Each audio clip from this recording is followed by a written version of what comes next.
Javier Muñoz. Historia.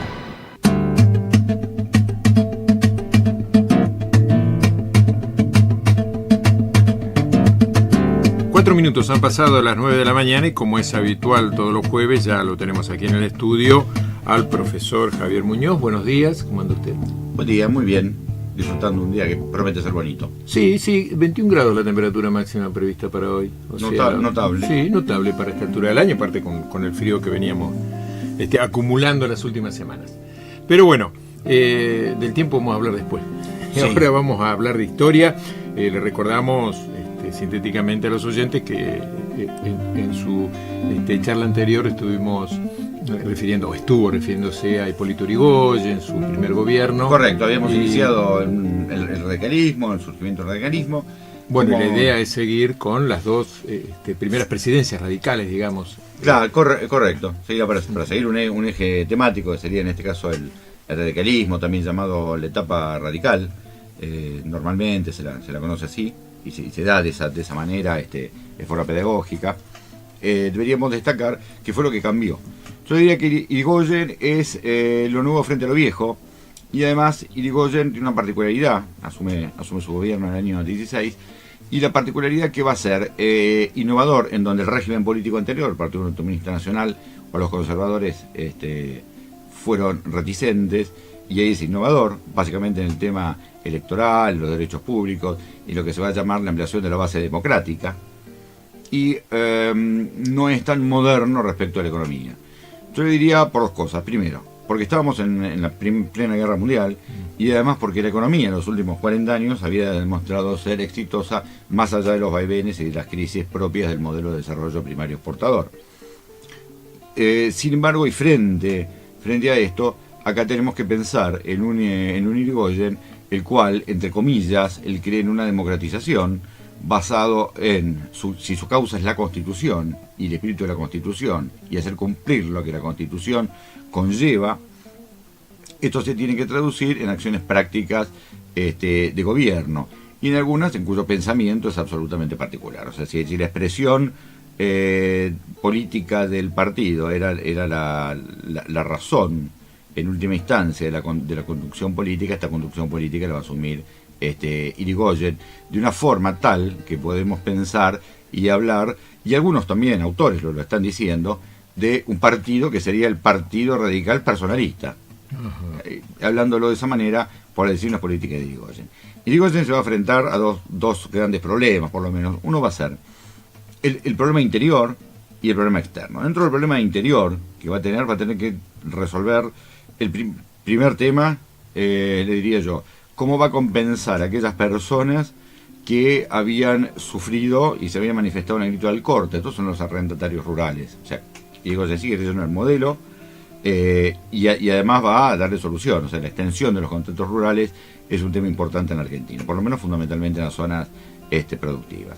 Por el otro lado, cómo volcar este radicalismo y su acción de gobierno hacia el interior de la Argentina. Y bueno, va a ser en base a la construcción de algunas alianzas con otros caudillos radicales provinciales, que luego van a tener, o van a tener conflicto con Yrigoyen. Creo que es el caso de Encinas en Mendoza, y es uno de los casos más importantes.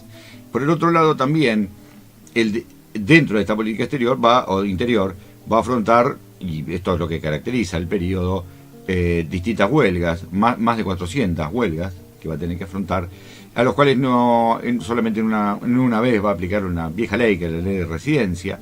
Y además el otro inconveniente que se viene afuera, que es la no distinción. Estalló la Revolución Rusa y no hay una distinción bien clara de qué es el comunismo, qué es la expansión de la Revolución Rusa, qué es un socialismo frente a un anarquista y un comunista, por más que estuviese Alfredo Palacio. Hay socialistas en Argentina de envergadura, ¿no? Hay bastante importantes.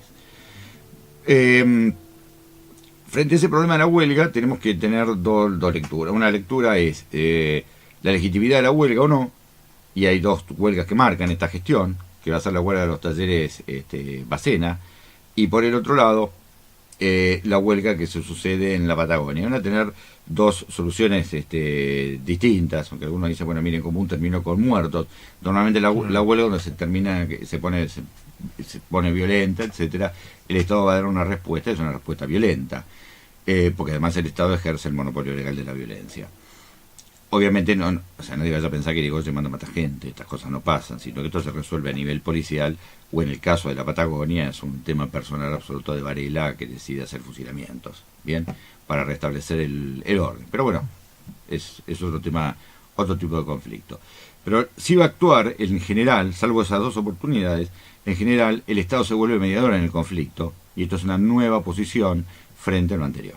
O sea, acá vemos un signo de modernidad, entendiendo que la huelga es un derecho, y así lo va a hacer, lo va a leer de esa manera Irigoyen. Y el otro tema importante, y que por lo menos a quienes trabajamos en el sistema universitario argentino nos importa mucho, y es a partir de 1918, lo que va a ser la reforma universitaria, lo cual, si bien no parte del mismo requerismo, el requerismo inmediatamente toma sus banderas, 4 días después toma sus banderas, que la bandera de lo que es la libertad de cátedra, la cátedra paralela, la igualdad respecto al ingreso a los cargos docentes, ya dejan de ser hereditarios. O sea, si usted era Arauz Castec, su hijo no quiere decir que herede su cátedra en medicina y su nieto también, etcétera. Esto tiene, y permitió que Muñoz, Rodríguez, Tanguiteri, cualquiera que pueda concursar una cátedra y sea apto para esta y que tenga regularidad, la pueda tener, como también la libertad de cátedra, que es, creo que esencial al sistema, la participación de los estudiantes mismos en las decisiones de la universidad, los profesores y los graduados. Hay un cambio de sistema, desde el viejo cambio desde el 92 de Pellegrini a este cambio, creo que hay una transformación muy importante. Resuelto el problema de la Segunda Guerra Mundial, de la Primera Guerra Mundial, fija Irigoyen una posición muy importante en la Sociedad de las Naciones, que significó la solicitud expresamente escrita, que es Irigoyen, ese famoso telegrama de 6 carillas, en donde a sugerencia de nuestros representantes frente a la Sociedad de las Naciones, Alvear Purredón, que es un canciller a la vez,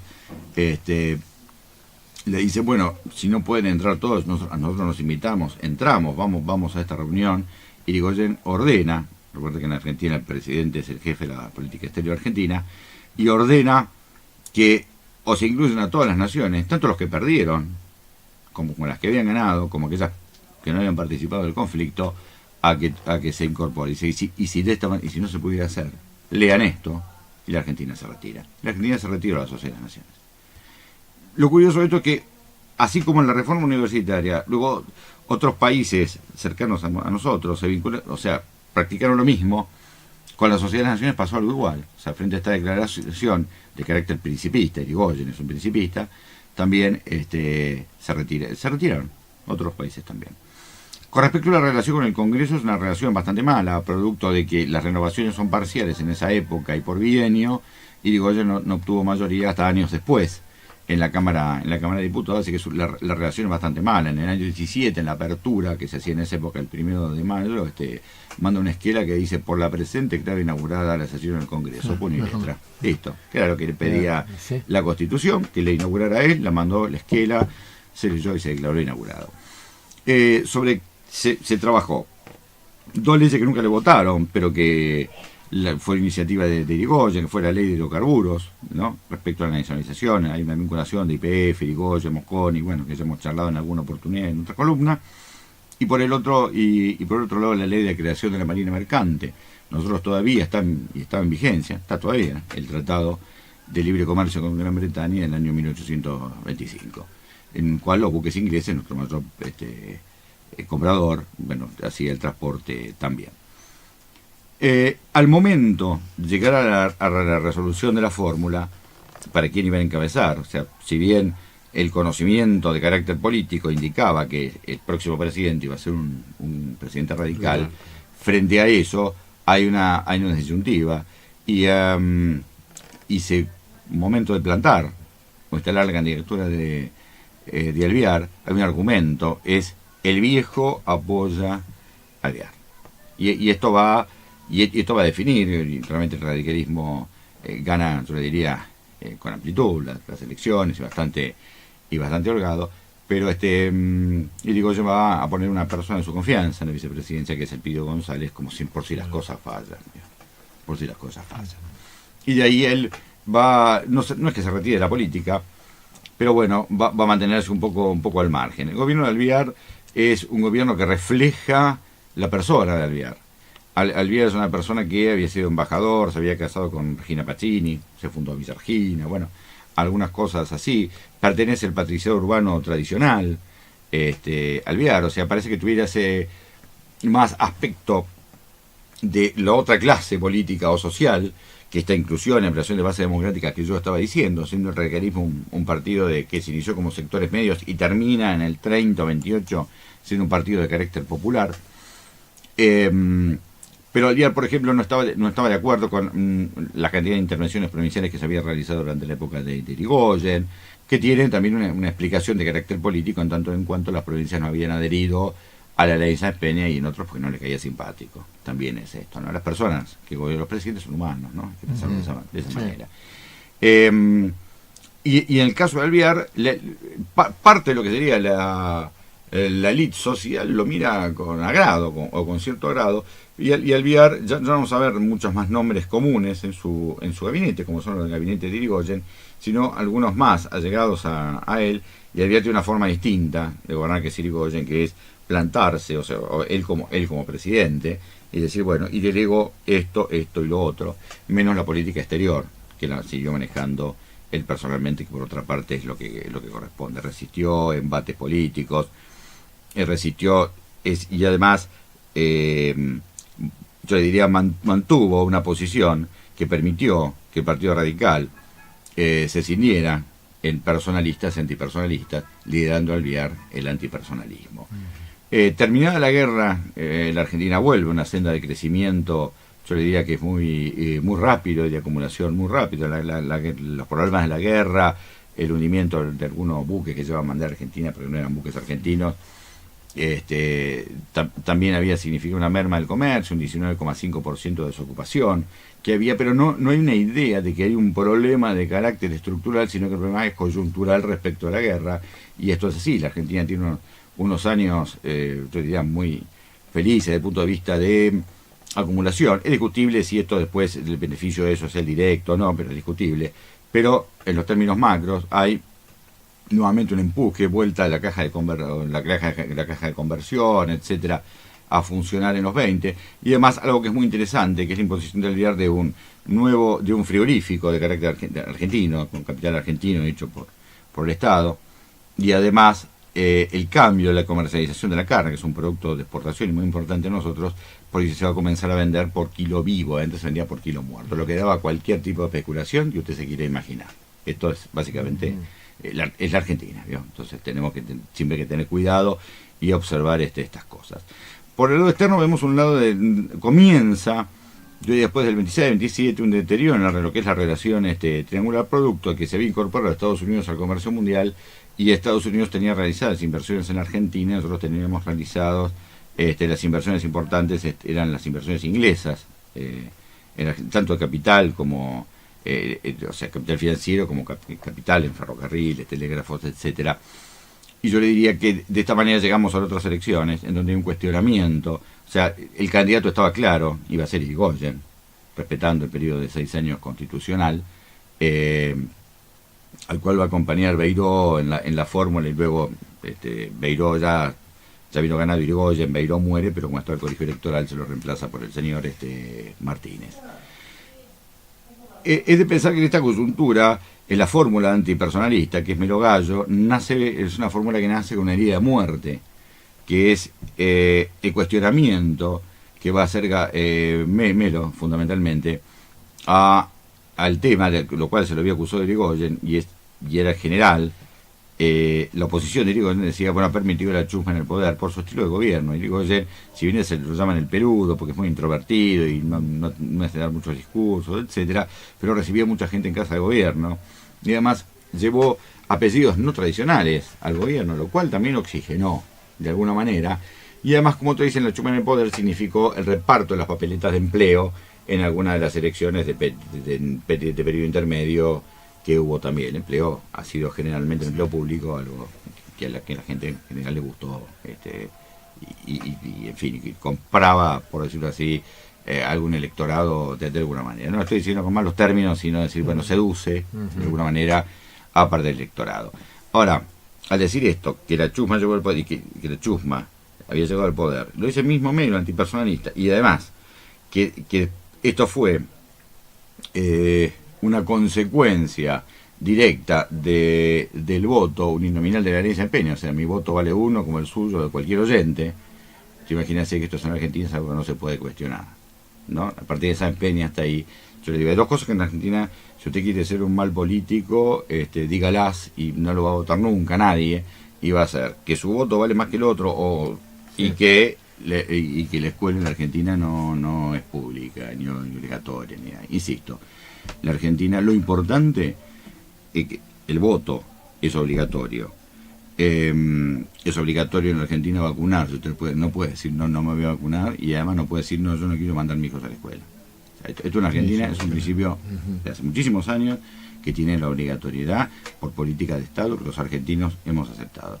Esto es lo que hace que esta fórmula nazca herida a muerte y obviamente gane Irigoyen. La segunda presidencia de Irigoyen es la presidencia de un hombre de 76 años. Enfermo. Está enfermo. Pero no podemos pensar que las personas, esta es la lectura que se hizo correr en esa idea de que Irigoyen hace en un diario en particular, que sus ministros le relatan cosas inexistentes, o sea que veo una Argentina de fantasía. Yo le diría que no es así tampoco, sino que hay una transformación de un partido que fue un partido de sectores medios a un partido de masas. Y esto es la realidad. Primero votó más gente. O sea, a medida que avanzó la aplicación de la ley de Sáenz Peña, en otros lugares también hubo un caudal electoral mayor y más participaron. Por el otro lado, también hay un carácter de inclusión en esa perspectiva de seguir a Irigoyen por algún tipo de beneficio en general, por una cuestión de equidad o de sentirse las personas que además están participando. Y yo diría que por el otro lado, no podemos argumentar que todas las personas que son viejas son inútiles. O sea, si pasó los 70, ya, mire, no, dejémoslo en un asilo y entonces no va a poder. Tenemos el caso de Pepe Mujica en Uruguay. O sea todavía hay personas que pueden ser grandes, pueden tener algún tipo de enfermedad, pero pueden ser lúcidas. Pueden ser lúcidas, y pueden ser lúcidas también, y en este caso yo creo que lo que sorprende, el gran problema que hay es un problema de carácter, por un lado el nacionalismo en Argentina que había surgido, y que desde la famosa frase de Lugones ha llegado la hora de la espada, y que esto corresponde a sucesos que estaban pasando en Europa. O sea, no podemos ignorar que está Benito Mussolini en Europa y que ese contenido del nacionalismo, etcétera, en Italia se va a expandir por otros lados también, y acá también llega todo. Si llegó la Revolución Rusa, ¿por qué no iba a llegar esto?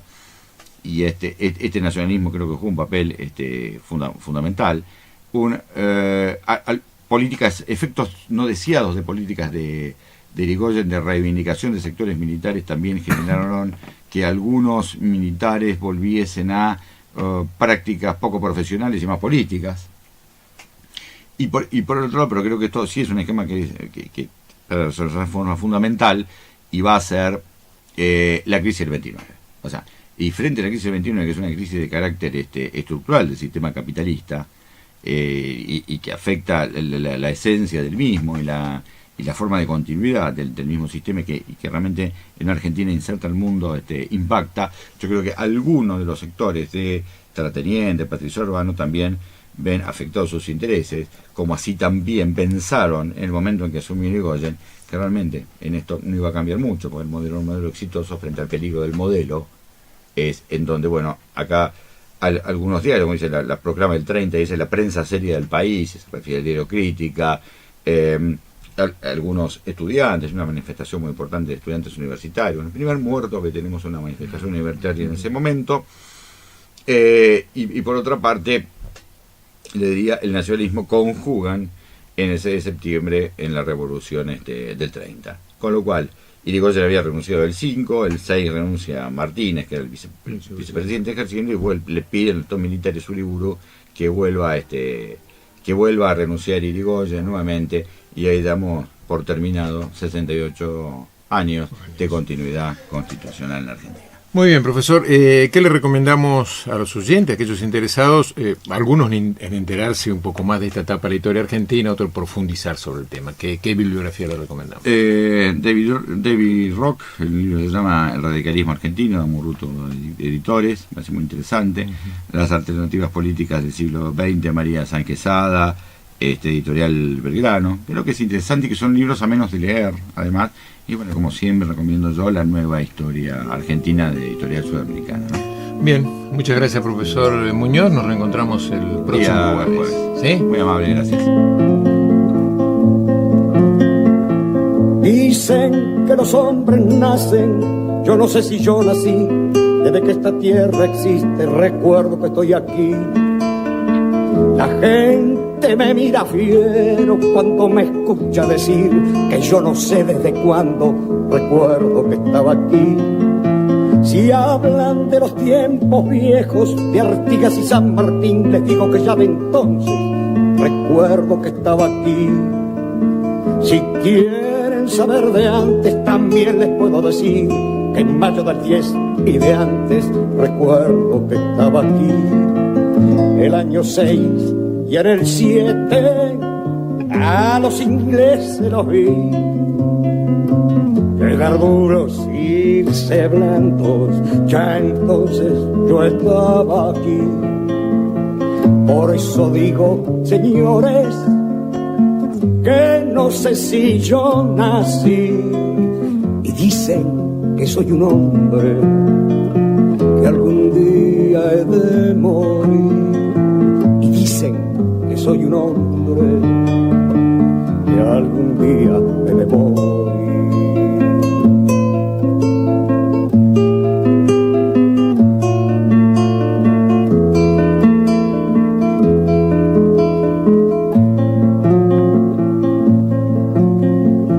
Y si yo muerto, señores, no me avecientas morir, pero estoy vivo y contando las cosas que yo viví. Que como es ese misterio que no nací, que morí cientos y cientos de veces y sigo contando aquí. Porque mi historia, señores, es la historia del país. Cosas que el suelo ha sufrido, cosas que con él sufrí. Tierra contra el extranjero contra tierra. La tierra quiere su vida, los de afuera su dinero. Yo estuve aquí desde siempre y por siempre estaré aquí. Me matarán muchas veces y al ratito estaré aquí. Voy a contarles mis muertes, que contarles que viví y a mostrarles que yo siempre vivo, viviré y viví. Y a mostrarles que yo siempre vivo, viviré y viví. No sé si usted reconoce la voz, ¿sí? Es Pepe Soriano, excelente actor, junto con el cuarteto Supay, Milongas para mis muertes.